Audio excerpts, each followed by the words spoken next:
That's right. I have wrestled with an alligator. I done tussled with a whale. I done handcuffed lightning, throw thunder in jail. You can't stop me. I'm going to win. It ain't about how hard you hit. It's about how hard you can get hit and keep moving forward. How much you can take and keep moving forward. I won't quit. I'll just keep getting stronger. Stronger.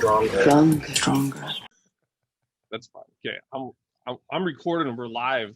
So, welcome to the pump. It's Ian Guido here and Jeb Johnson Stewart. No, Jeb Stewart Johnson and Stu Lockhart. Is it Stu Lockhart? It's Stu Locke, but thank you. Yeah. Stu Lockhart. Why did I say Lockhart? Allison Lockhart, maybe. Yeah, that's why. Okay, Yeah. That wasn't even a mess up, Jeb. I didn't mess that one up on purpose. I told you when I have a name in my head, that's your name. But Stuart Locke is like the most quintessential like Scottish name I can think of. Oh yeah. My mom has told me in no uncertain terms that I have to wear a kilt at my wedding. And there has to be bagpipes. Fucking awesome. And I was like, okay. Are you gonna do that? Yeah, and I'm gonna get a fucking big sword too. I don't know that the sword's necessary, but I want to have a sword.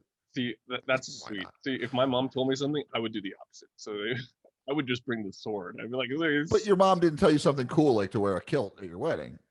That's true. Yeah. If your mom told you to do cool shit, you probably listen. Well, I don't know if the kilt's actually cool. Actually, I'm sold in the kilts after watching that Strongman show, like where they had all the strongmen go and do competitions. Anyways, they went and did the Highland Games, and like they're like not like known athletes, but they're all fucking badass, and I'm sold on kilts now because like these unassuming dudes are just so strong at this shit, and like Brian Shaw could barely do half this shit. I'm like, oh my god, like the Dinny stones and stuff. Yeah, and the fucking pole thing, whatever they call that. Oh, caber toss. Yeah, I was like, okay, like the strongmen like kind of got it, but they were like, damn, this is like legit, and like these are like the strongest dudes in the world. They're like, like I don't know if we can figure this out. They would eventually, but it wasn't just easy, which I thought it would be. No. Well, it's like the whole like this whole strength culture thing in like Northern Europe is super fucking cool because like Dave and I were planning on going to Iceland in April, but obviously like everything's fucking shut down. Dave's your boyfriend? Yes, Bears Narrows Dave is my boyfriend. I want context for the podcast people. I don't assume anything. Yeah, we're in a domestic partnership. Okay. And like he has an implement for the Husafell stone at his gym, and so we were gonna go and do it. And I was like, I'm gonna probably tear a bicep, but let's fucking do it. See, that's what I love. So what's it for? Is it like 428? The one in Iceland? It's 180. I don't know. It's like 419 or 420 pounds, and then you gotta you gotta pick it up, and then you gotta carry it all the way around the fucking sheet pen, and then you put it down, and then you're full stirker. Yeah, I love. Have you done any Husafell carries? No. It's fucking. It's the worst event. I hate it so much because I'm short too, so I've got long arms, so I can reach around it pretty well. But like, I'm short, so it's just in my face the whole time, and you're just like you're just walking blind. And the worst thing is because most of them are like for max distance, and there's always some asshole with great cardio that does like 450 fucking feet. And you're just like, and so I usually just like, I'm just gonna take eighth on this fucking thing because I don't want to do it. But like whoever does it, like the one person always goes and then just like literally passes out because you just run out of air. So they're like, and you're sitting there, you're like, what the fuck is the dumbest event? Why can't we just do the 50 feet fastest? Like, why are your fucking so awesome? Like, so that whole show was them pretty much traveling around Europe, all these like myths, and just like there'll be these towns with these feats of strength, but like they're legit, and like they just don't care about like the stuff that we care about in powerlifting culture and like what strong is. They're just all strong. Like they're just like, we're strong. We just do this and like we're big and strong. Like, okay. So that's the funny thing, right? Is like it's the difference between like actually being strong and like squatting, bench pressing, and deadlifting a lot. Yeah. Right. And it's like my buddy owns a CrossFit gym here in town, and he has like these super heavy sandbags. And so we were doing like a really heavy wad with them. And it was like it was like we had to like shoulder, or we had to like throw the 250-pound bag over our shoulder a bunch of times, and then like bring it to our chest, and then run to the end of the gym and back. Yeah. And like I fucking popped my bicep like the first round in. And I was like, how the fuck do people like do this and like remain injury free? And I'm like, oh, because it's actually way fucking harder than anything powerlifting related, because powerlifting is a fucking joke. Yeah. Like it's But you man can do a WOD and that's fun. Like when you do a WOD like that, like it's enjoyable. Like doing something with like kipping pull-ups and like pistols or something is not. But the thing is, fun. their workouts didn't look enjoyable. They had this one episode. I don't even think this was part of that strength one. It was one of those stupid Netflix like, strong shows where they go like look up a culture. I don't know which, might have been Scottish, but anyways, they went to this like Hobbiton town, like it's fucking in the hills and they're cottages. But they have this one gym where this old dude is like 80, trains all the young fucking studs, and they're like doing like stone fucking, they just doing stone stuff, like big fucking stones. They're not lifting biceps or anything, and they're all fucking massive. And he's like, yeah, you got to get here. They have this whole subculture on lifting their fucking 8 stones that they have because they're the 8 stones that have been around for generations, but they're all massive. And they have this stone looks like this stone that we do for the competition. So we're going to use this. This is some fucked up European name. And that's the stone thing. All massive. And like they just go to work and do their fucking like physical labor. And they're like, yeah, we go to the gym and the old man trains us. That's so sick. None of them had pterodactyl biceps. They're probably all fucked up. But yeah. The only, like, I think the only analogous culture that we have in North America is probably like French Canadians. Yeah. Because they're obsessed with like being as strong and as masculine as possible. And they also have like, they're also the only part of Canada that has any actual culture. Yep. And they're like, and no dude, one likes them. Like, oh, they're fucking like, awesome. I know you're from around there, but like the rest of the Canadians, they're like, fuck them. Like, why are they here? Because they all want to leave Canada, but they actually are. They're all massive. Like, yeah, and like more NFL players come from, like more NFL offensive linemen come from Quebec than anywhere else in Canada. Like all the pro strongmen come from Quebec. Like all of the high level powerlifters come from Quebec, and it's fucking absurd, man. Like I remember I was talking to a buddy, and like when you graduate high school, so high school like finishes at the end of grade 11 in Quebec, and then you go to something called Cégep, which is also typically the time that you like leave home and go off to school. But like typically when guys finish high school is when they start taking steroids. So they're like 16, they're like, yeah, I started with a gram of test.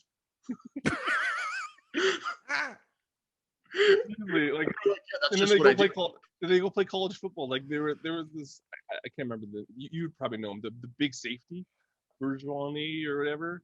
Like he was the big motherfucker from the Laval, the big safety. Yeah. And like I was like, there's no way this guy's not doing so. He's literally massive at like 19, bench press like 225 like 40 times or some stupid shit. But I'm like, what are they eating down there? And I know now that they it's what D-ball. Yeah. That's they're eating D-ball. Because now they're probably smaller now that they test. So Jeb doesn't know this, but we had the first HGH test in college sports. I think in any sports, because they fucking popped the dude. Because basically there was a steroid scandal and the whole school was caught. Their whole team was fucking on steroids, canceled their whole season. Then they tested every fucking team. They're just like, we're testing Canadian sports because it's fucking dirty. I'm like, okay, A, no one watches Canadian sports. B, like, there's barely enough money to pay these players to play. Who the fuck cares? But it was a big thing, and essentially everyone takes steroids for and then we're all clean out here because we didn't know that you have to take steroids at 16. So I now know how it works. So there was a receiver in my first and second year at school. He comes in first year and he's already like a freak of nature. Ran like a 4.4. He's 195 pounds, puts up like 21 reps at 225 as like a 19-year-old. So he's like, and he had like an almost 11-foot broad jump. So he's just like a freak, right? And he had a kick return at the end of his first season where he hurdled the kicker because the kicker was the last person coming in to tackle him. He hurdled him and then scored. I was like, well, this is incredible. So he's like 195 pounds his first season, comes back second season, 225 pounds, does 34 reps at 225, and he was just as fast. Yeah. Well, I'm told Dean, when I was in my senior year of high school, between junior and senior year, I went to Penn State's recruit camp. So they have like a camp for like, and I was fine. I was okay, a high school player, but like I went there. And it was like Joe Paterno would sit at our table and ask this kid every day, like, "Hey, come play for me." And he'd be like, "Nah." He's like, "Oh, I want to stay down south where it's warm." But like, there was kids like I ran a 4.6. I was a pretty fast dude. But I was like 150 pounds, you know? And so I get up on the line. I remember standing next to a kid, and he's like probably 5'7", probably 215 or so. And we line up and start to run, and it was just like this. You just saw him just like tearing at me. I was like, I'm done. And like your football dreams were done at that point. Yeah, and I didn't really actually have any football dreams. Like I thought, I knew I wasn't. I mean, I was trying to play like Division II. Like that would have been as good as I would get.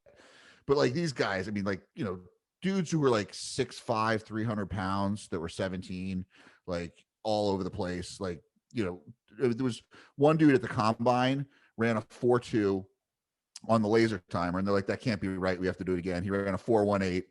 They do it again. He ran like a 4.17. Like it was like, and then someone threw a football to him, and he was like, and like it just hit him in the head and bounced off. And every coach was like, I don't care if he can catch it. We'll teach him to catch. Like it does not he'll matter. play defense.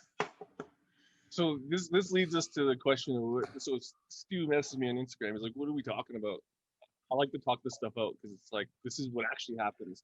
Stu wants us to have talking points. What do we, Jeb, and you like messaged me, like, we need Stu on. This is a true story. Stu's a crazy motherfucker. We need to have him back because that's essentially how we do things. I like talking to people who talk shit and are funny.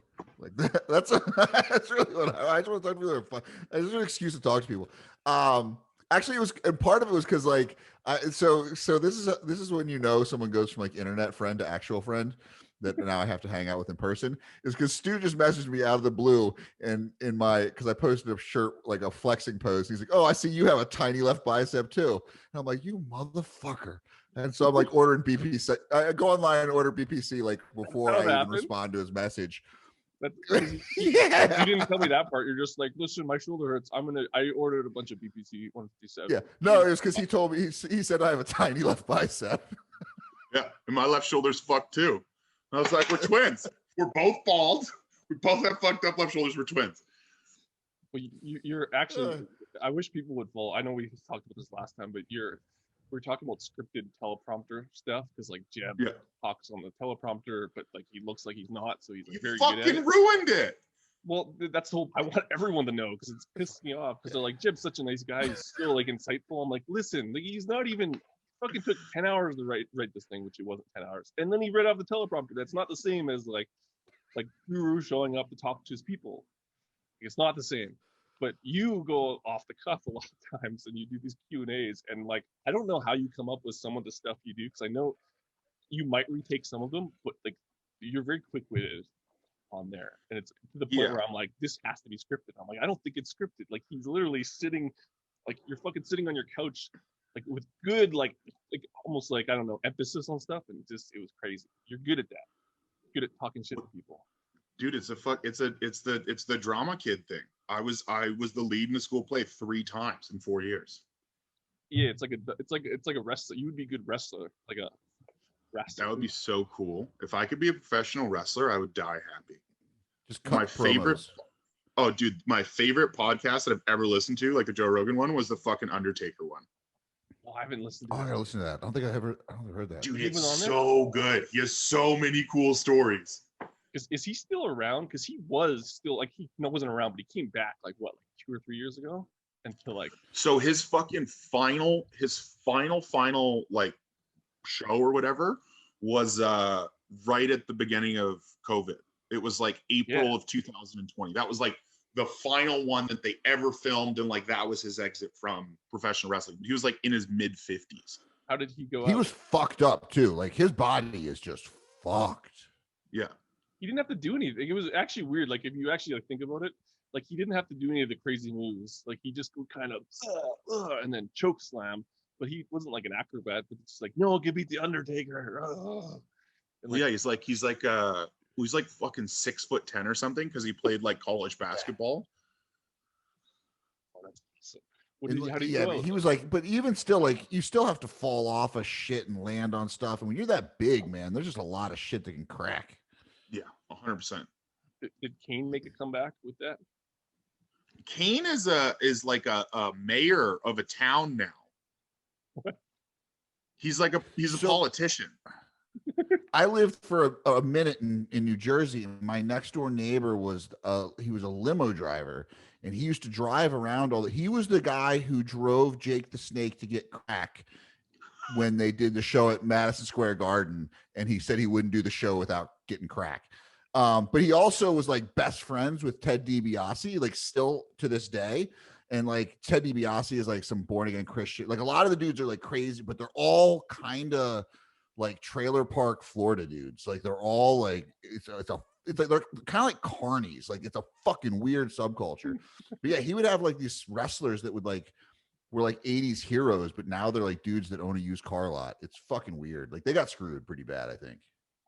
Well, yeah, and like a lot of them end up, especially due to chronic pain, they all end up with fucking crack addictions or drug addictions. Like, have you seen the rehab show or whatever? It was about Jake the Snake, like how I was gonna say with Diamond Dallas Page. Fuck, that's good. Well, it was it's actually awesome because like they're like amazing. what they're doing is like stupid, but it's like it works. So it was like Diamond Dallas Page, you were doing to do yoga. I'm like, you ain't doing yoga. I don't even know what the fuck you're doing. But it like all worked, and like he's actually like a really good mentor. Like I was like, this guy is like, dude's amazing. Yeah, dude, it's like, fucking awesome. That was actually one of my favorite. Like they did so well with it, partially because like these guys have grown up through wrestling, but they're like they know storylines, they know narratives, they know how to like sell stuff. Yeah. But like they're all like that with each other, and it's kind of cool to see like I don't know, they just did a really good job because they know that world so well. But I think it was real. Like I do think it was legit. Oh yeah, 100%. Like was it Stavros or who's the fucking Italian dude? Well, it was Razor Ramon. Yeah, maybe it's him. Anyways, that's when I was like, oh, okay, this is legit because they had people who came back who like rehabilitated. I'm like, okay, this isn't just a made for TV thing. Like this is fucking real. No. And that's like because Diamond Dallas Page, he takes that shit seriously. Like I think he's just a really good dude. Like it's just trying to help people out. I mean, I can't imagine what his wife is like when he's like, hey, I'm gonna have these fucking drug addicted alcoholic ex wrestlers come live at our house for a little while. Oh, that's fine, honey. Yeah. But like I wouldn't look like I think he actually makes like I wonder how much money he makes. It was just like it was yoga program. It was just so funny. It's just like connecting that. He sold a lot of those yoga DVDs, I guarantee. Guarantee. But like they got better. So let's yeah. So back to what we kind of were roundabout. This is a roundabout way to talk about how Stu talks shit online, and I don't know what were you gonna ask him about, Dean? Because you just said like he does these great Q&As and then talk shit. Well, it's just like I think since we talked last time, like obviously career has changed a little bit. Like you're almost all online now, if I remember correctly. Yeah, 100%. Yeah, and then you before we kind of couldn't talk about it on air because it was kind of in the happenings, but like then you started working with Prescript doing their barbell course or like helping out with that. And so I guess like all this stuff ends up leading to strength stuff. But I think like, I don't know, like when we talk shit about stuff, like if you're good at talking shit, it's usually like, we like talking shit about myths or current stuff. And that's what you're good at is like, hey, you'll be like, give me a question. And there'll be like all these questions. What about, I saw fucking this guy do this. Like, should I do this? You're like, no, that's fucking stupid. So like, I don't know, maybe like not necessarily myths, but the wide bench thing was one that came up. And then I don't know, the other stuff. We could touch on that. I know I have to make one joke about it because like Matt's a friend, and Matt's like, I think Stu hates me. He like messaged this thing, and I was like, I think the meme was really funny because I was like, Stu kind of looks. Basically, there was this meme about fucking PRI, and then powerlifters saying, "Do it my way, it's way better," and it was like Winnie the Pooh with like the teeth fucked up. I'm like, it kind of looks like you. So it was funny in the sense that it definitely was about you, but it was like it was totally a dig. But then, anyway, it just got into this whole thing about how. Like this world is cyclical and it's stupid and everyone's fighting over the same shit again and again and again. And I don't know who's right, but but at the end of the day, just like an aside though is like an aside before you started on Instagram. Definitely like some of the memes or things that people have posted that are people who are my friends are the ones where I'm like, I just posted something about that's definitely about me. Gee, like this motherfucker's a friend of mine. That happened for sure. Like, because I can't remember who did that to you, but this has happened a few times. It was Bach performance, fucking whatever. Like, but this is the fitness world. John Rusin posts something about like making fun of business coaches. It's like, I need 5 healthy males. DM me, pump. you know, fucking, and it was like a joke. And then Bach was like, don't make fun of how people do online marketing and stuff. And I'm like, you guys like not, John didn't call anyone out. He called all you guys out. And then you're mad at John. Like, why don't you just message John? But you could tell, because like these things just came out. It's like, then the meme comes out. Yeah. Now the way to battle on the internet about your thing is memes, which is like, it's insane to me, like, but awesome at the same time, because that's what we've been reduced to. Well, the thing that I always find funny, right, is like at the end of the day, like whatever someone chooses to do with their clients and their athletes, like I don't really fucking care, right? Like because at the end of the day, like we're all trying to help people the best way we think we can, right? It's like, okay, well, I know I have all this information and I'm going to distill this information into them and into their training program, and then hopefully they get success and results. But like the thing that I find really funny is like there's this new trend where it's like you just like shit on random stuff because it's controversial, and then like that's how you create like social capital, right? And it's like, okay, like wide grip bench is done, we do close grip bench, or close grip bench is done, we do wide grip bench. It's like, well, no, like they all kind of work, right? Like, you know, you can make arguments as to, you know, lines of pull and whatever muscles utilized or whatever, but it's like, okay, well, Kira Savichev bench 737 like that, and Julius Maddox bench 782 like that, and you know, I don't think you're going to argue that either one of those people are like limited in their bench press because of their bench press grip, you know. And it's just like at some point you have to stop like looking at it through this like mechanistic or biomechanic viewpoint and be like, okay, like there's obviously something to be learned from these people who bench more than my competition subtotal, right? Well, I think that was one of the main advice, even when I was talking to you early on, because like I went through all of this stuff. I was like, let's learn about PNR, DNS. Like, there's some merit here for a lot of stuff. I was like super excited, but at the same time, maybe it wasn't you, maybe it was Paul, but it was just like, there's still like, don't write off like powerlifters, but like the strong people, because like there is something to learn. Like same thing with strongmen. Like I think Jeb was talking, or maybe it's you talking about, you have a bodybuilder at your gym, probably is doing everything wrong if they looked at what the internet coaches were saying. But they're the biggest motherfuckers in the gym. So it's like, what is it? Like, who cares if it's not their fucking left IR and their fucking femur or whatever? But like, what can we learn from that? I think that's getting lost now, but I think that's cyclical in nature anyways. As new systems come in and go, we kind of go back to that and back and forth. And I don't know if we're actually moving forward. Like, no, well, and we're not. And the thing that frustrates me too is like I was having this conversation with a buddy, is like sometimes you have to cue people in like super retarded ways in order to get them to move in the way that you actually want them to, right? And then like you think about it, and like you think about like you saying the cue out loud, and you're like, man, like people are gonna judge me, this sounds so fucking stupid. But then you're like, well, like at the end of the day, like it's kind of just what the person needs, and like I have to just not worry about that. But like, yeah, so many people, they're consumed with like viewing things through one lens, as opposed to like viewing everything contextually and like context dependent. And it's like everything works at one point, right? Like, you know, I went down the PRI rabbit hole in 2014 because it was a guy that I was training, that I was playing sevens with, and he was like, yo, like this will get you to run faster. I was like, bet, say less. Like I will do whatever it takes to run faster. And he's like, and you don't even need to get stronger. I'm like, well, that's sick. And it was like, you know, like the posterior tilt with like the thing in between your legs, and then like breathing into your low back, like all this goofy shit. And like I ran the fastest 40 I'd ever run, but then it was like the threshold didn't, like it was too low for me to be able to do it when I was lifting weights. And then I had to do it every day, like multiple times a day. I was like, okay, this is fucking stupid. I'm gonna figure something else out. But for some people who, you know, for instance, like if you coach a lot of fucking like old ladies, like their whole life's low threshold, so that shit works, right? And it's like, yeah, a lot of that stuff, like you said, it's low intensity, low threshold stuff, and like I'm not sure where it fits in, even though it does. But it's like we're just now the exercises, and actually Matt's meme actually highlighted, I don't even know if he was making fun of the PRI people with the first one. I actually don't know who he's making fun of. I know he's making fun of you, but also he was making fun of the other coaches too. And I'm like, the whatever hip hiked left ER with the contralateral, like that's just a split squat on a fucking stepper or whatever.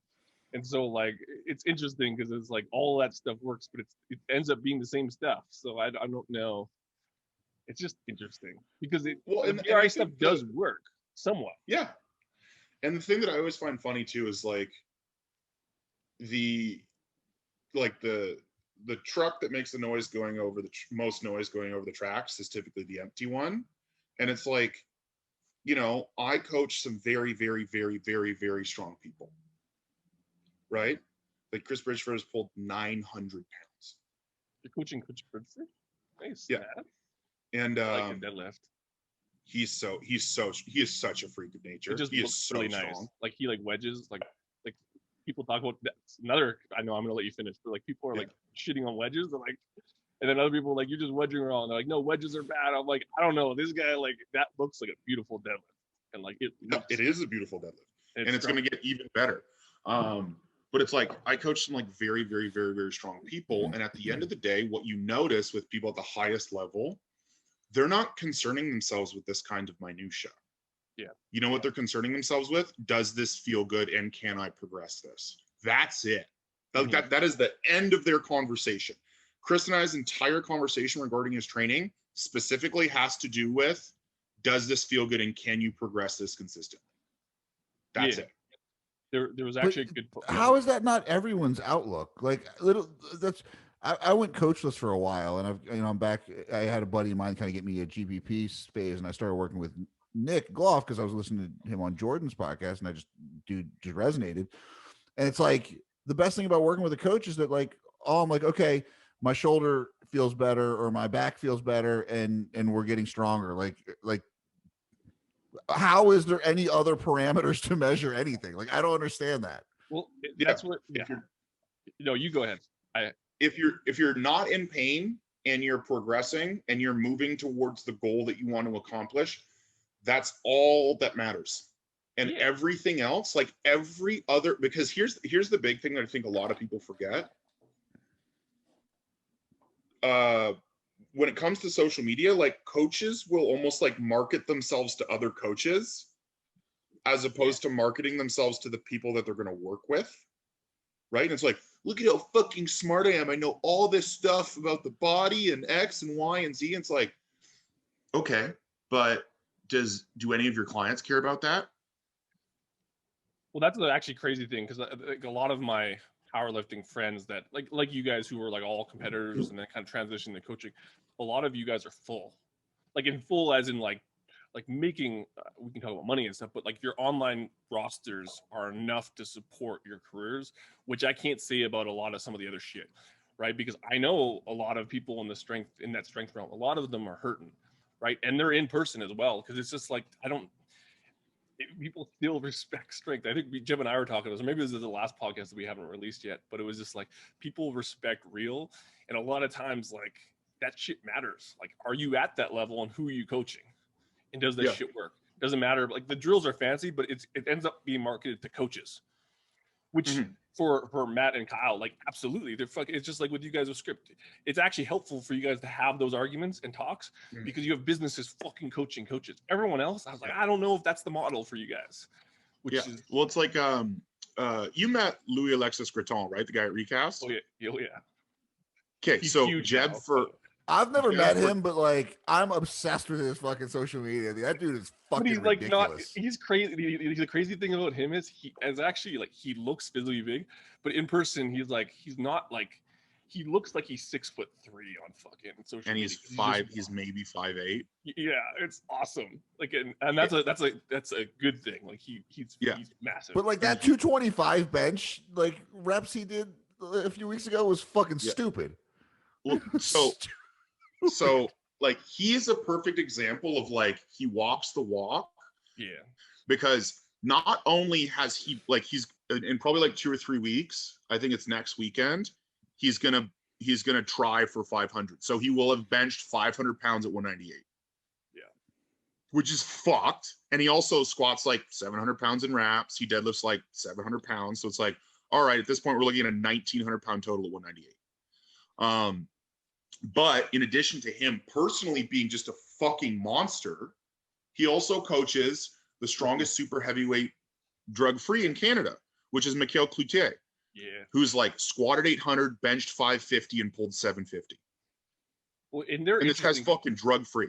Well, I met him at That's stupid. I met him at Pat's conference thing. Anyways, like maybe this is just Quebec culture, but like you said, they're like all strong and stuff. And not that they didn't respect Pat. They totally respected Pat and going to courses. But again, they had full rosters and they're taking things with a grain of salt because they're like, my shit works. I'm going to do things conservatively and what works because like we have athletes on. We can't just change everything because we learned a new course. Like we have to fucking and so that was interesting because it's like usually everyone kind of like it's like, oh my God, Pat, show me the fucking adductor thing. And it's like these guys were like looking at it from a sense of, okay, maybe we can add this, maybe we can't, but like we have a business we have to run. We can't change everything right away. If we change it at all. And to Louis' point, he's fucking chock full. He's so busy because, and he has other coaches that work under him, right? Like, you know, he owns Montreal Powerhouse, and like, that's because he's just fucking strong and he knows how to get people strong. And that's it. That's the end of the fucking conversation. Are you strong and can you get people strong? Your business will always be successful. But it's like all these other people, like they end up having these like stupid minutia based arguments because they don't satisfy those two basic tenets, right? Yeah. Well, and let's also like not ignore another big aspect. The dude looks like a fucking IFBB bodybuilder too. He's not some fat power lifter. Like the dude's, he's got the tattoos that work. I mean, he's got chest development like very few power lifters. I mean, the dude, he's fucking diced. He's not even that old. How old is he? How old is he? Oh, he's young. He's a year older than me. I think he's 28. Yeah, like fuck. Not that you're strong too. It's just you're an ex-athlete. You're blowing up. He's not blown up yet. It's gonna happen. Oh, and he's so fucking funny. Like the better I get to know Louis, like the more entertaining it is. Because he's just like he'll just like say stuff and do stuff, and you're like, how is this happening? Well, this was my point before was like, so a buddy of mine deals with high level sprinters.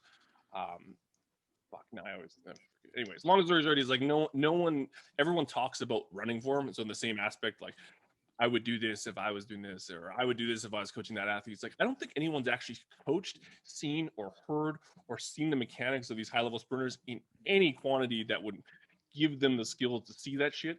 It's like, it's a different fucking world. And like, yeah, we can talk about this stuff, but he's like, at this level, we do stuff that works because it's like, we have to. Yeah, so we don't get the chance to go overhaul things and maybe try to do this thing because it might work. He's like, this shit works, and like maybe that's closed-minded mindset, but at the same time, results matter in the moment. Like it has to.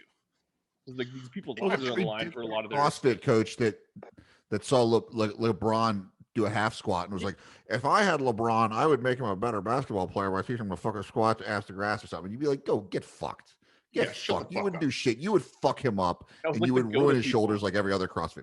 The go-to people are like, see inside ankle bone load, the injury's coming. I'm like, it ain't coming. Like they're right with some people, sort of, but I'm like now we're talking about LeBron. He is the greatest of all time. Like he's literally your system, and he does it wrong. Yeah, but no, the best is people who like they try to. So for instance, like you coach powerlifting. Like powerlifting is the easiest thing in the world to coach. It's legitimately the easiest thing in the world. It's easier than Gen Pop. It's easier than nutrition. It's fucking pants on head retarded. Like you can be an absolute moron and be an exceptional powerlifting coach. And it's really, really funny when you see like people who principally coach powerlifters or principally coach people like for strength athletes that try to do like sport performance stuff. And then like, you know, like they'll have a client and then like they'll post them like running. And like I only ran track in high school, right? I did 4 years of track in high school. So that was what, fucking 10 years ago? And I still, like, I'm watching these people run, and I'm like, and then, like, obviously, Dean, as you're well aware, like, there's a lot of sprint coaching in football. Mm-hmm. But it's like, you watch them run, and you're like, that is super fucked up. Like, I can't even run anymore, and that's very clearly fucked up. Why are you coaching that person? Like, how is that going to help them? And they will blow up. Like, I got a lot bigger when we were doing, like, we were playing an ultimate Frisbee game in Costa Rica. And, like, I was running pretty fast, and, like, I was like, I think I could blow up at any moment in time here. Like, this is not safe to be doing this unless I maybe scaled up to do it.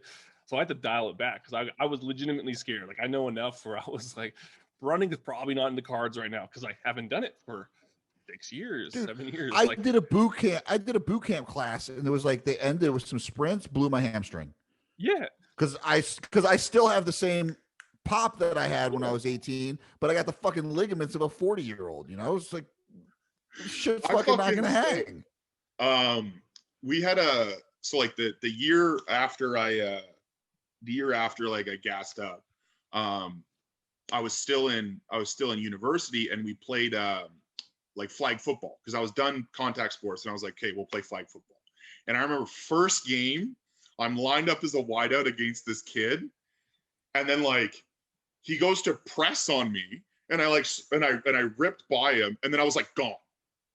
And then it was like, 50 yards. I catch the ball in the end zone, and like as I'm diving for the ball to catch it in the end zone, my left hamstring just goes boom. And I was like, oh fuck.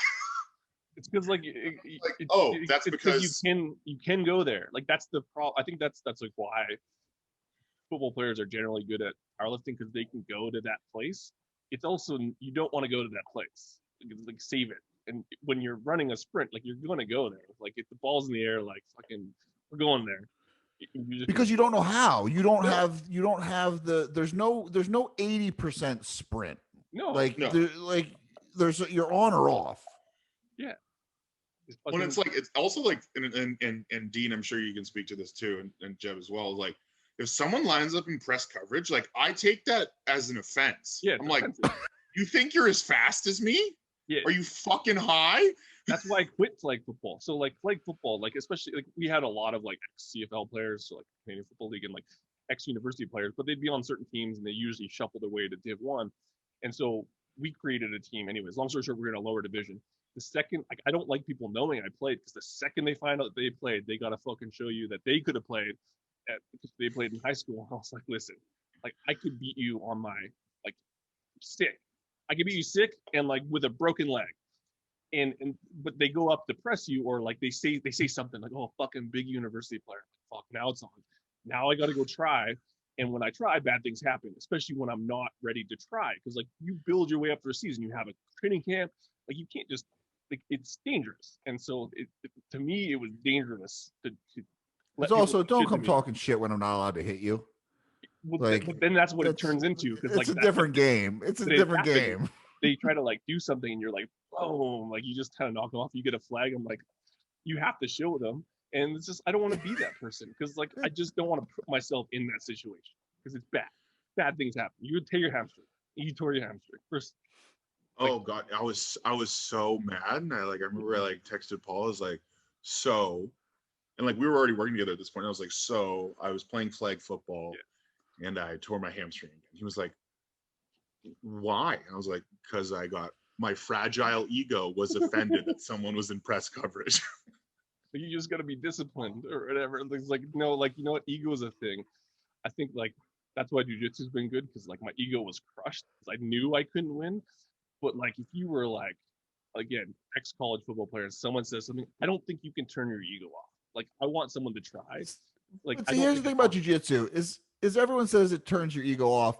What it does is it just meant that your ego was now removed or moved into a place where you spent the next 6 hours online watching fucking jiu-jitsu videos, and then decided to quit lifting so that you could replace that with being better than these people. My point is, I knew where I stood. If you know you stand on top, you there's a have to like order. show everyone. Like, because if I called out the owner of my gym and was like, listen, I fuck you up, I played football, my arm would be broken, because he's not going to take that. He's not going to be like, oh, I'll just take it easy and let him get a few things on me. Like, that's not how ego works.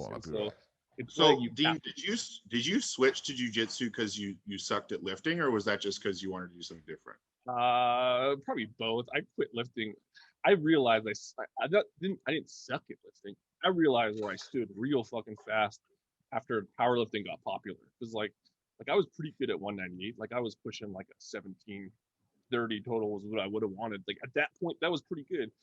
Then like Jesse Norris and all these people start laying down 18, 19, 2000, even if they were fake cutting. And I was like, I can't do that. Like that's 10 years down the road. I've been powerlifting. I'm 25, just done football. I'm like, there is no future in this sport for me. Because like literally I spent half, like even with you, there's still no future for you and you're pretty strong. And I can say that because you spent your best years perfecting and getting good at football. I also know that none of those powerlifters could play football. Like I'd fuck them up. Like I said, like, it's just not the same unless, like, you know what I mean? There's like, and I'm not a freak football player. The freak football players could probably be good at powerlifting. Yeah. You know what's fucking hilarious though is like I'm training my cousin now. And like he played university hockey and then he played in the OHL as well. And so like he's a good athlete, but like hockey's pretty fucking low threshold in terms of contact sports. Yeah. Wow. And like it's so fucking funny. Like all we've ever done is linear progression. Yeah. Straight, that's it. And like he's knocking, he'll probably have like close to 1,800 pound total in sleeves, drug free as a junior in his first meet. Yeah, like I think that's where like athletics, like they're good. They're just not going to be great. I mean, he might be great. Like it depends on how early you get them. It's just like see some of these kids coming up who are like, oh, I've been powerlifting since I've been like 16, 15, 18. Like I got into it. I'm like, fuck it. I probably still would suck just because. But you look at a place like Texas where that's part of the football program or they have a powerlifting team. So the kid that I don't know if you follow that one kid, I sent him to you, Dean. Like he looks like he probably has some like developmental stuff, but he's like the kid is literally one of the strongest human beings I've ever seen. He's like 17 years old or something. And I'm like, what the fuck is happening? Like, where is this coming from? Like and realistically, like a lot of the best athletes, this is my perception, but right, always the best athletes go and play football, like at least, or they go play like their sports, like again. Well, if they're if they're really good, they're gonna go play basketball or baseball or some shit where they'll have a 20-year career and instead of football where they're gonna get fucking end up killing their wife at 4 years in. Yeah, but we're not designed to do that. So I think I like Louis, like all right, like you said, 5 foot whatever, 5'7". Like all the powerlifters are like there's some bigger guys, obviously like the heavyweights stuff. Most of them are like power over them.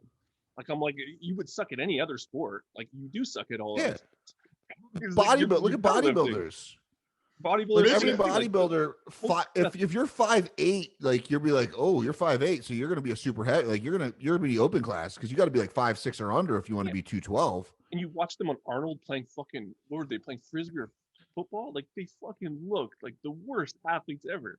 Like, and that was on Pumping Iron. They're not any better now because at least back in the day. Well, Pumping Iron, they were probably way better athletes. I mean, Franco was like a legit boxer. Like that's what I mean. Those dudes actually did stuff. Yeah, because back in the day, calisthenics were big in gym and like you had to compete and stuff. Now that doesn't even exist. Now actually people in strength sports that are kind of coming up, they all suck at sports. I'll say that for sure, 100%.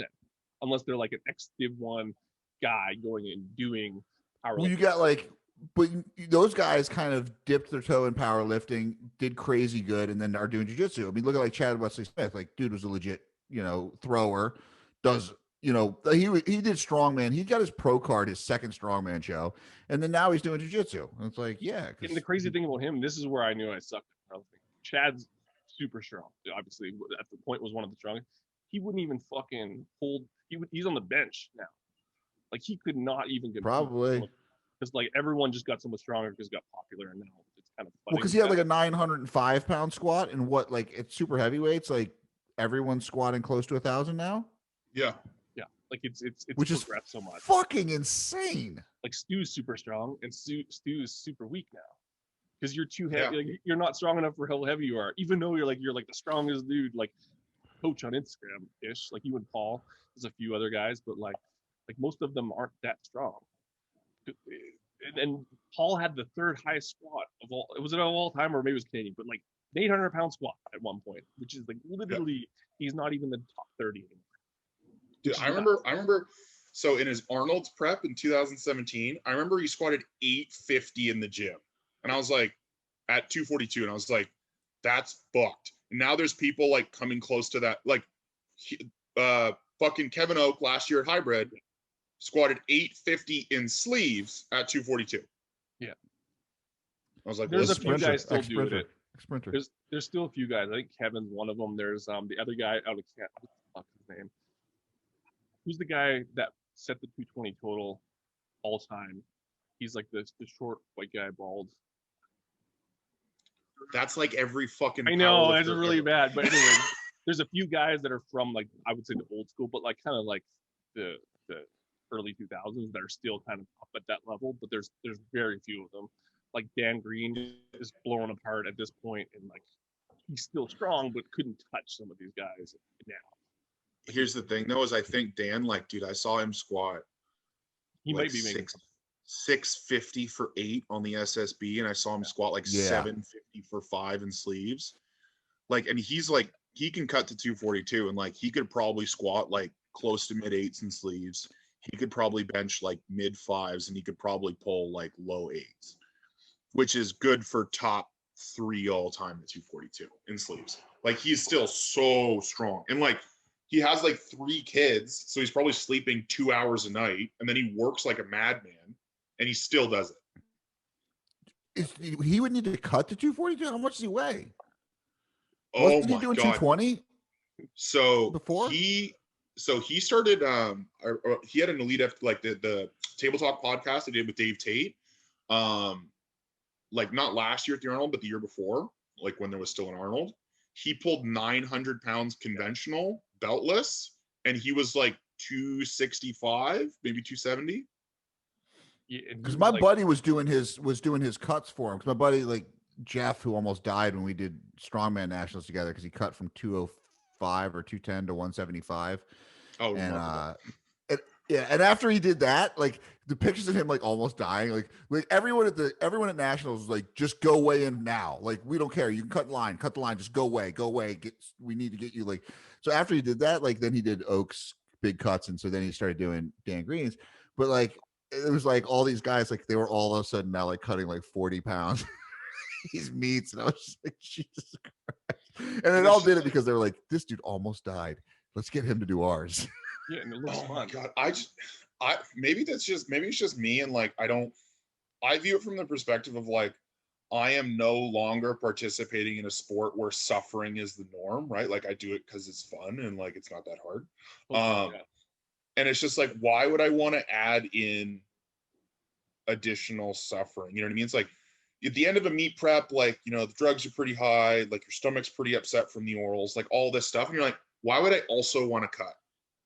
That's I'm already uncomfortable. No. Also why I quit, because I was like, my strength isn't strong enough at my weight, so I have to cut a whole weight class. And I was like, like I'm one of those guys that's like, you shouldn't cut weight, you should try to get bigger. And then I was like, I'm obviously not going to do that myself. Like, fuck that. I don't have time to get good at this thing. I'm just going to cut weight. That's like not fun. Like, powerlifting is not fun at that point. Like, cause like you said, Well, it's like, also like high. Like you said, the drug requirements, just like feeling like shit like that for that long. It's like at some point you're like, man, dude, do I really want to like feel like shit? Like, I mean, and some people do. Like, if that's the trade-off to be like, if you're like top 5, yeah, do it. The fine. answer but is, like, this is where it's crazy. It's not just top 5, because it's just like everyone, because it's such an easily accessible sport. Even from my perspective, for me, it's like you think you have a shot at that. So like you are top 5 in your head, and so you do the things the top 5 people do at the shot of maybe getting a perfect meet and cracking it. And then there's the crazy people who are like, because I was like all decently strong. Like at that point, I could have posted certain numbers, would have made the list. Like I wouldn't have been weak. There's a lot of weak people and medium strong people who have that same mentality. I'm like, then it's not worth it. Like at least my name would have been here. Your name would be like 300 down, and you're doing that. Like that's not the sport, but it ends up being it because it's easy to sell that. Like, hey, you could do this. Well, yeah, and I think the funny thing too is like a lot of people, like, they view, first off, like I honestly think drugs are kind of a fucking meme at this point. Like I think about where I'm at now in terms of usage, and then like where I was at before, and like I'm taking way less, and like I make more progress. And I'm like, oh, it's because like you know, Dean and I had this conversation. Like when you actually do all of the important stuff lifestyle wise, a lot less goes a way further. And like, you know, like I remember I was like talking to this dude in the warm-up room, and he's like telling me like all this shit he's taking, and like it came out, and I said it before I thought, but like he's telling me all this stuff, and I was like, wait, you compete untested?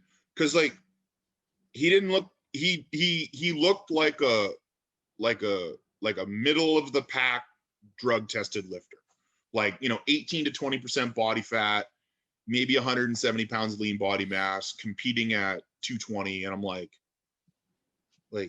you were on drugs? But it's just like 450 pounds. Like, yeah, you just squatted like 500 pounds in reps. Like you're on drugs. Like, like, I don't know. Like, and again, you've been to Canadian meets and you've been to some bigger meets. I went to a bigger meet in the States, and I was like, hey, that was also when I quit, because I realized like it fucking sucked.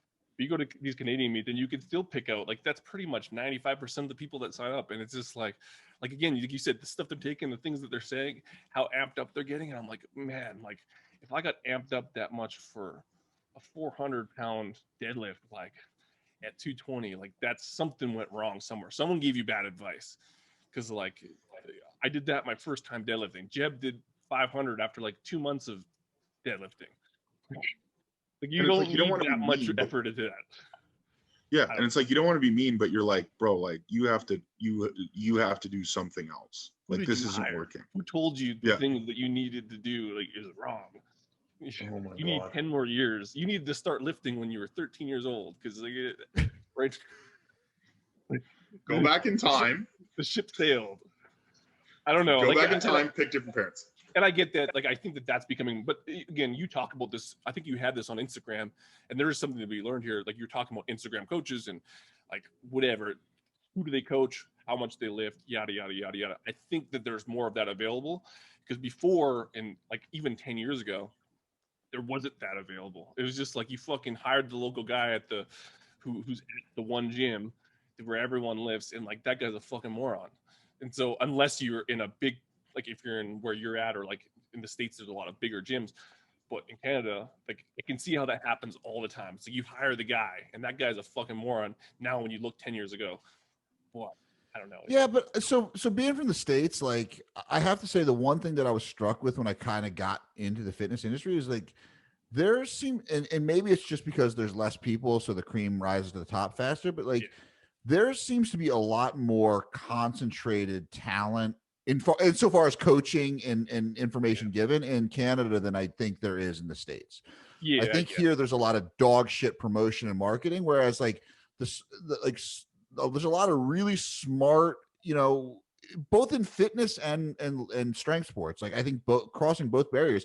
I was always like, when I got into it, I was like, dude, there's like fucking 7 people in Canada. How are all of them really, really good in this sphere? Well, it's weird though. So maybe I'm like off a little bit, because if I look at all the people who are that story of the guy, you're like, why the fuck are you lifting and taking all these drugs and getting this hyped up because you fucking suck?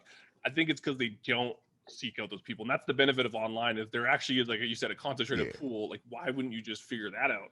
It wasn't that hard. The fact that you can't figure that out probably means you shouldn't be. I think geographically you guys are just so big that like, it's not like here where you could probably drive an hour and find a good gym. Like there you might not be able to do that. No. Well, there's like, you think about like, you can name off the top of your head like good gyms in Canada, right? It's like out west, it's West Coast Iron, and then in Calgary, it's I guess Calgary Barbell. Yeah. In Edmonton, it's Evolve, and then well, I guess like out in Drayton, there's Josh and Caro, and then that's where there's nothing. There's nothing in Saskatchewan. There's the one place in but there's the and then it's like that's owned by a power. It's Strongman guy. Yeah, and then like Ontario, it's Pure Muscle and Fitness, and then Fortis, and then in Quebec, it's Santé Extrême, which is like JF Colonel's gym, and like that's it. That's literally it. It's like that's absurd. Yeah. But like I guess everyone that comes out of those places is super knowledgeable, because like whenever I see stuff on Canada, I'm always like, wow, how the fuck are these, like, and I guess maybe because it's cold and you can spend a lot of time like working on shit. I don't know, but I was always impressed. I was like, how is it there's so many knowledgeable people coming at it? And in the drug realm, the funny thing is because like also a lot of like insane like drug usage in Canada. Like I feel like Canadians are like Europeans in that manner. Like Americans think they go hard, and then you'll be like, you'll talk to someone from like London, and you're like, oh shit, like you guys are fucking nuts. And then the same thing with a lot of Canadian powerlifters. It's like, Jesus Christ. Well, dude, there's two circumstances where they just like immediately come to mind. One, like a very good friend of mine, like he would take 3 to 4 grams of tren in a prep, like that a week, like 40 mils of liquid. And then there's like another guy that I know who took 2.5 grams of tren a week for 2 years and then had a heart attack. Yeah, that makes sense. And he was like, this is fine. In his head, he was like, this is fine. No. This is okay. And it's just like, he squat over 450 at least. No, the guy that had a heart attack, no. But yeah, I've been at meets where guys have given themselves kidney failure from taking too much orals.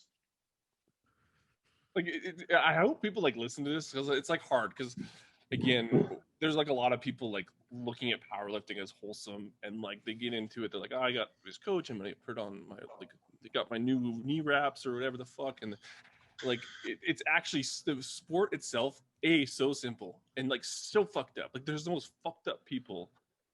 Well, maybe it's just untested, but yeah. Like it's actually like, it's a crazy fringe sport, and like you have to experience it. I coached a few USAPL lifters, and it's the most boring fucking like, whitewashed boring shit you've ever been to. It's like a fucking kids picnic. Like I remember going back, and like one of the dudes who was like 50 pounds heavier than me, and like in jeans, I just cold deadlifted his like last warm up set. And I was like, this is really what we're gonna see today from the 220s. I'm going home. If that effort to like getting intense for like 3 lifts was like kind of, and there was like no holds bar, you could take as much drugs and be as crazy as you wanted, it would be so sweet to see that bleed over into like football, because the amount of manufactured like aggression and like focus is like, it's so hilarious, because like this is bench squat and deadlift, guys. Like it do you remember the year that like the CFL fired the CCES? Yeah, because they didn't test that year. They're like, right? They didn't test. They straight up didn't test. It was up to the teams. And like, dude, I remember there was a defensive end that played for the Red Blacks, and this dude was like 6'5", and he was 300 pounds, and he was maybe 12% body fat that year. And I was like, you're not a human anymore. That is something else entirely. But it was just like, it was the fucking Wild West, bro. Like, I remember like some of these running backs, they'd be like 240 at like 5'9". And they'd go head first into a fucking linebacker and like collapse and crush their sternum and then like keep running. And you're like, this is like the Renaissance era of sports. This is the greatest thing I have ever seen. To me, that's like, well, I'm 43. So I'm 43. So I was playing high school football in the 90s. So like pro football was still pretty much like, there was still a lot of, but so like mentality wise, I was mimicking the guys that I saw. And so like I'm running out on the field at like 16 years old without a helmet on, like fucking headbutting people, cutting my head open, getting psyched and like yelling at people. And that was just like, you could do that just because you're 16, and that's you're probably test levels are probably like 1500. Yeah. But it was like you're mimicking these guys, and then you realize years later, you're like, this dude was fucking gassed out of his skull. But they need a little bit more of that, because like everything is kind of turning to more like specific, and like they're smarter now. But like there's some merit to being dumb, and I if you look at the fringe sport of powerlifting, like there's some merit to getting amped up. It's just you guys aren't top of the food chain. Like I don't know why you're getting that amped up, but there is merit to that. Like I think there's less and less of that, and I don't know how it's going to play out. Like I don't know. But like being binary, like there's 2 types of people in this world. There's people that watched West Side, and that West Side documentary said, dude, I would have fucking killed to have been someone able to train and do that. And there's people who are like, that's disgusting. Why would anyone want that? And when those people, I would say, oh, did you see that, man? And at the same time, I'd say, dude, I would have killed to train there and go through that kind of I wouldn't have done mentality. I wouldn't have done speedballs. Like I would never mix whatever. I probably would have. wouldn't. Just uppers, never downers. Yeah, I wouldn't. Like, if the second they're like, "Hey, here's a needle of heroin with coke or crack mixed in it," I would not have done that. But it would have been sweet to, like I'm still fucked up, and I'm going to sports. Like, my wrist is all fucked. I'm Look at okay you. with You that. look like an that's old lady. normal. I know.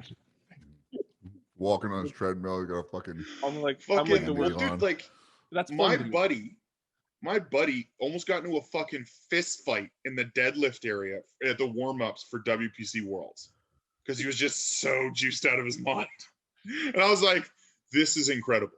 This is what we need, right? And like, you know, just like people like fucking like slapping each other in the face and like sniffing ammonia, like getting nosebleeds. Like, you know what I mean? I laugh at it because it's like so stupid, but it is awesome. Like some of my crazy stories. You laugh at it when you watch it on video, but when you're there, you're like, "Fuck yeah, this is fucking awesome." Not even sometimes. Like, so no, I have both. So there's the guy who's like super strong alpha, like he's gonna win the meet because everyone else fucking sucks. Like, that guy's kind of fun to watch because he's like, "Don't fucking touch my deadlift," and they're in the warm up rooms. Then there's guys who like lose their shit. It's like they missed their whatever 450 squat. Like, this just happened at this other meet, and he's like a big guy, obviously like taking a lot of stuff. I'm like, the fact that you're trying to posture up on people because the fucking judge called this, like, you fucking suck. And like those guys, that's probably more indicative of what I see at local level meets. That's ridiculous. Because it's like at the higher level ones, it actually feels like a pro sport, even though it's not. It's like these guys are fucking dialed in, and they're trying to fight each other, and they're like fucking like guarding their warm up plates. Like, that's hilarious to me and awesome at the same time, because now this turned into like this pseudo pro sport. But at the local level with guys who suck, it's like, hey, don't mimic that. Like, you can't even lift the weights you're guarding. I've seen people fail their warm-up weights. Like, who fucking told you to do that? Like, chill out, man. Like, these drugs are meant for strong people. Oh my fuck. Turning into something that you can't, it's like you can't be that person. Like, it's not possible. You're gonna die. And then they get a heart attack. There was I remember I was at CPF Nationals in 2017, and there was this dude, and he was so bloated, he was purple. And I think I know what that is. What's that? Is he a young guy? Yeah, he's about my age, maybe a little older. And he fucking pulls his last deadlift warm up. Honest to God, probably took him 9 seconds. And is like, he starts shaking really bad at the knees, and his nose starts bleeding. And I'm like, dude, if you're springing a leak during your last warm up, like, you need to lower your fucking opener. And his opener was like 575. And he went out and he missed it 3 times in a row. Like, I was like, hear that and like, don't do it. But also, I like the fact that happens. It has to happen because it's so enjoyable to see, because it's just like, it's incredible. Like, it's fucking incredible. Well, see, that's the one thing I loved about Strongman is like say we had a deadlift ladder. You get 3 attempts, right? If you miss one, you're out. So you make your jumps accordingly. But it's like the warm up is like, okay, you know, I competed at 175. I competed, okay, 175s. You got warm ups, and it's like, okay, and they just start throwing plates on, and you're like, oh shit, okay, okay, what am I warm up at 315? Okay, fine, okay, 405, okay, get 1 rep, get the fuck off someone. All right, 500, okay, good, all right, let's go. And it's like, you know, within 3 minutes, you're like going, and you're like, we're gonna make 100-pound jumps here because guess what? That's what you gotta do. And you get like, you've lifted a total of like 6 lifts, like 3 warm ups that were like, you know, at 50%. And I remember missing a down command, and they're like, you got time, you want to do it again? I'm like, yeah, fuck it. All right, cool. And it's like, you're like, you're gonna have to pull a double sometime, so just deal with it. I feel like there's actually smarter. I feel like the people in Strongman are better because it's not accessible. Like, in order to train Strongman, maybe not now, like you have to, like, the conditions, you have to find the gym, you have to you can't just fucking do Strongman. Like, you can't do Strongman the way you need to train for it unless you have like a lot of shit. You need the equipment, you need a coach, and know what the fuck's going on. Half the time, no one even knows half the fucking things that you're doing. Like, feel like everyone's smart. Maybe I'm wrong, but like, it seems like they have a head on their shoulder. I loved the old school shit when you like look at the old World's Strongest Man where they'd show up and it was like they didn't really know the events. Like, they would just be like, "Oh yeah, here's what you're gonna do today," and it was like, "All right, they're like, strong. I'm gonna carry a fridge around a track." Yeah, like, they don't do stupid shit. Like, they do stupid shit, but they I don't know. It's interesting. It's interesting because like right when lockdown started, I was training at a strongman gym because it was the only one on the Quebec side. Yeah. Because like they closed the borders. I was like, oh my God, this is ridiculous. We can't cross the border. We're stuck in Quebec. Yeah, Quebec. And we were training at a strongman gym. And like, here's the thing though, is like they were all like training for strongman, but I was like, guys would walk in and I'm like, you exercise? Right. And it's almost like, because it's weird because like low level powerlifters and low level strongmen are very similar, where you're just like, they just suck.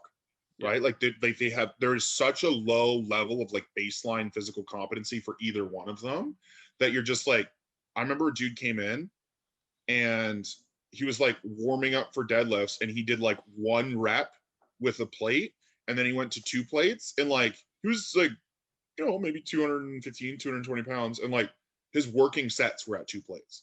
And I was like, are you hurt? He's like, no. And I was like,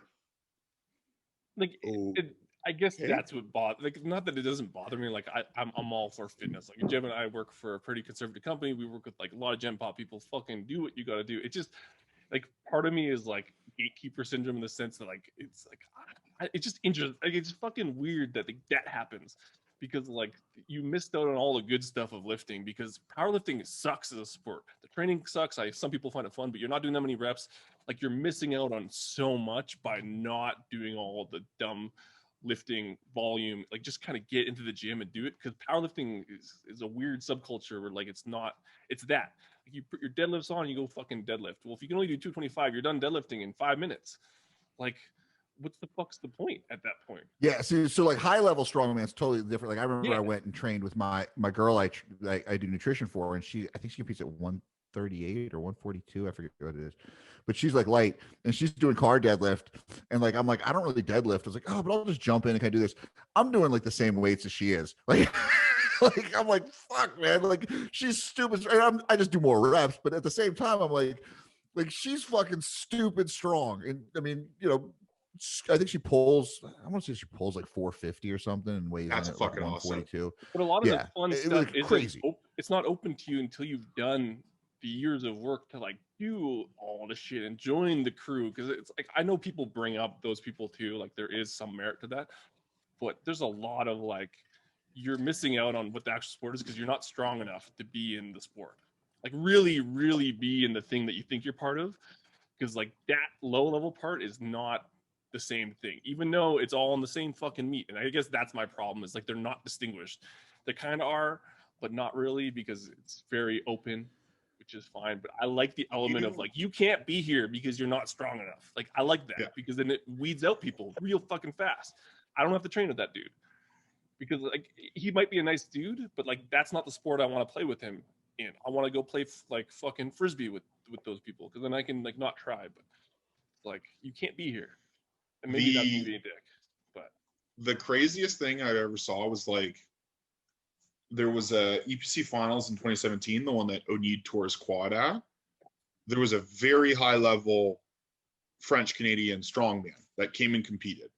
And at the time, he was completely off of drugs because the big thing that I really appreciate and respect about high level pro strongman is they all come off in the off season. They're natty. And then they go back on in time for competition, which is incredible to think about. But this dude was off of drugs and broke the all-time 275 record in Canada. And I was like, you're a fucking different human being. Like, he totaled like 2,200 pounds.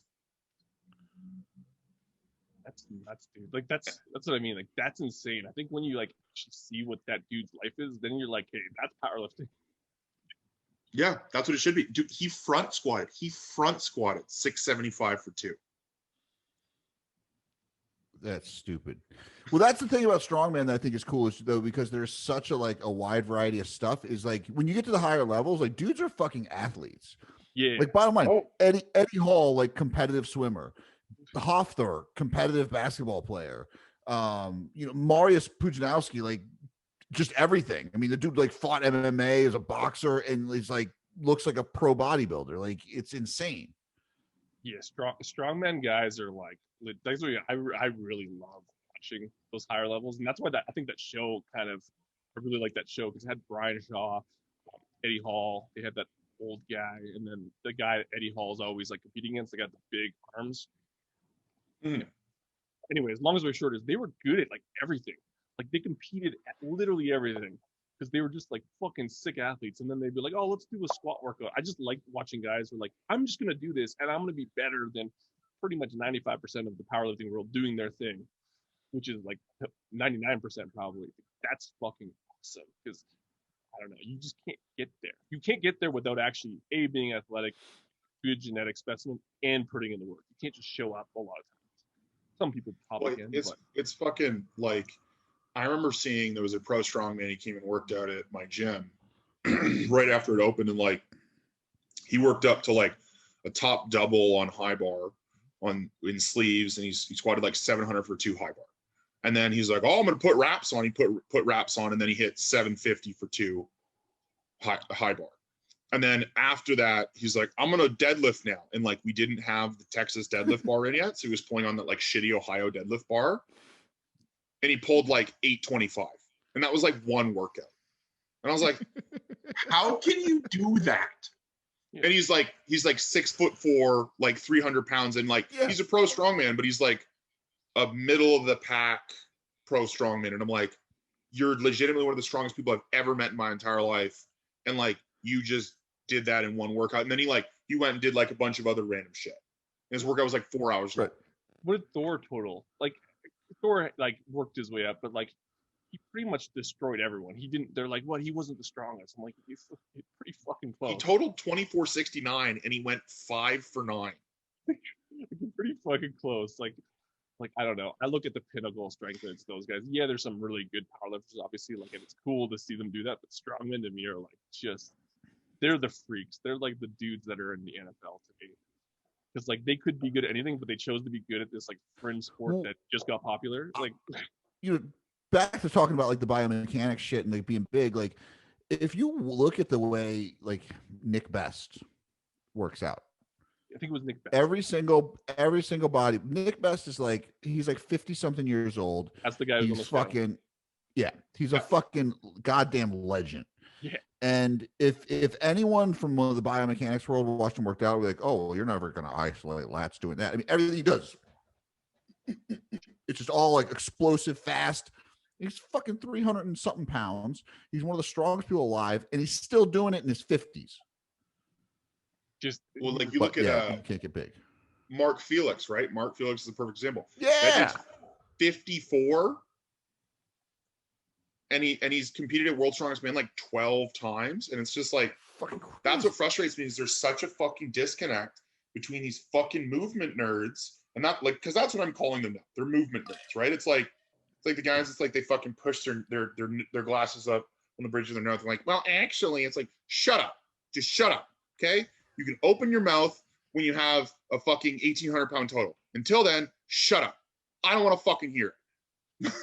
Well, but I think that matters. Just talk about it in the realm. Just don't come in and tell powerlifting people that they're doing everything wrong, or even bodybuilders. Don't tell them they're doing everything wrong. It's just a different sport. When like, you don't have a body of work. If you want to do biomechanics and like get hypertrophy, like you're just like training at that point. Because you like training and you want to get a little bit bigger and a little bit stronger. Like, I don't know how to classify that, but like that's what you're doing. Is aimless. That's the weird thing. It's completely aimless. There's no actual end goal. They like being like specific about stuff and nerdy about stuff. Like, I think that's, if there was a sport on being nerdy and nerding out on that stuff and then not getting big, like that would be the thing. Like, and that's cool. Like that's what I mean. I love all aspects of fitness. They can do what the fuck they want, but it's not high level powerlifting. That's not strongman. Like, that stuff might apply.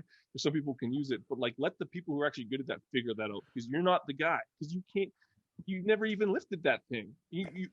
But again, I think the same. Going back to the earlier point is that this hyper myopic focus on this is the optimal way, and that if people trained like this, they would get bigger, belies this idea that all the guys that have been training in a completely opposite manner are way bigger when they're not, focus isn't even on getting bigger. Like, every guy I know that did bodybuilding first never really grew, switched to strongman or powerlifting, and all of a sudden puts on 50 pounds. It's not just the drugs. It's not like, yes, they're eating more but they're training and they're giving a systemic load to the body that, yeah, maybe deadlifts are not isolating your back, but every guy I know that has a big deadlift has a big fucking back. Well, and I think it's just, if you look at movement nerds, what's their biggest thing? Like, I've actually thought of this. It's like they're really heavy on internal cueing, and they think that they try to do external cueing. A lot of the guys who are just, have you ever lifted fucking over 600 pounds? There's no fucking thing where you're trying to tuck and shit. You literally don't want to die. That's the only thing you think about. And like, that's external cues. You know what's a funny thing too is it's also something that I've come to realize. Oftentimes they train alone. I don't know if you ever noticed that. Oftentimes they train alone, and it's like, it's because they've never actually been part of like a training crew where like, like Dean, like you had like when you competed in powerlifting, like you had a training crew, right? Like people, like from the moment you unrack the bar in the squat to the moment you re-rack at the end of your set, like people are yelling at you the whole time because that's what you do, right? And it's like you like learn from them. Like that's where there is something. I think being a movement nerd, whatever, if they were like around those people, they would change their viewpoint. I don't think that they would change everything. I think there's some merit to a lot of the movement stuff. Like there's application to that. And a lot of times what you'll figure out is a lot of the dumb old school stuff, it's doing the same fucking thing. Like you're literally doing the same thing. Like they just don't know how to articulate it in that language. Mm-hmm. Or they don't use it because it doesn't work. Because some of them have tried it. Like there's some people who try it and it works. Like some of those elements are helpful for restoring movement. But again, that's contextually dependent. And a lot of people don't, especially with survivorship bias, a lot of the people that are at those levels are super strong. They're just good at shit. Like they don't need that thing because they're not that broken. Or like the things that they're broken on, that thing is not going to fix it because it's too low threshold. Well, and it's fucking funny. Like I was thinking about, like I was queuing a client yesterday on their SSB, right? And like out of the bottom position on his SSB, his ass was shooting back and then he was shoving up on the handles. And I was like, okay. And I was like, and this goes back to like the getting like self-conscious about cueing because you know that it's like outside of the realm of what's acceptable with like the movement nerd crowd or whatever. Because I was like, I want you to like pull your chest through and pull the handles into you on the concentric portion. And then he like did, and then it completely cleaned it up, right? His hip stayed under him and then he was really upright on the way up. I was like, okay, perfect. But it's like, you think about it, it's like, well, you know, like that diminishes brace because you arrived in like, you know, a relative like the thoracic extension moment, and then. That's right. I have wrestled with an alligator. I done tussled with a whale. I done handcuffed lightning, throw thunder in jail. You can't stop me. I'm going to win. It ain't about how hard you hit. It's about how hard you can get hit and keep moving forward. How much you can take and keep moving forward. I won't quit. I'll just keep getting stronger. Stronger? Stronger. Stronger.